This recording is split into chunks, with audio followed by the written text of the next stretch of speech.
ดังคนบ้านนอกพี่โจ When you get back bro I got back to Fresno last night. Oh okay ไปกับเบิ่งซ่องเจ้าอยู่เจ้าหามาแต่ลาวคือกัน Oh yeah. Thank you man.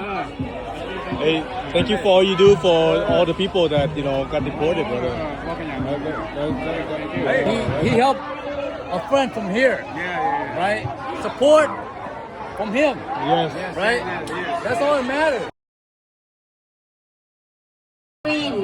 โอ้จะเป็นจอกเนี่ยจอกหน้าจอกล่าง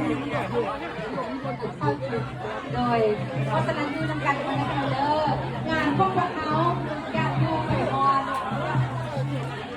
ที่ขอแก้ตัวงานประมาณอะไร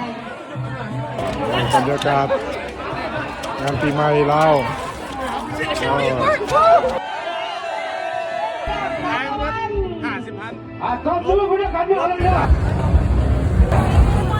เขาใกล้หาปีก็เป็นเอาหมูกับสิ้นแล้วล่ะ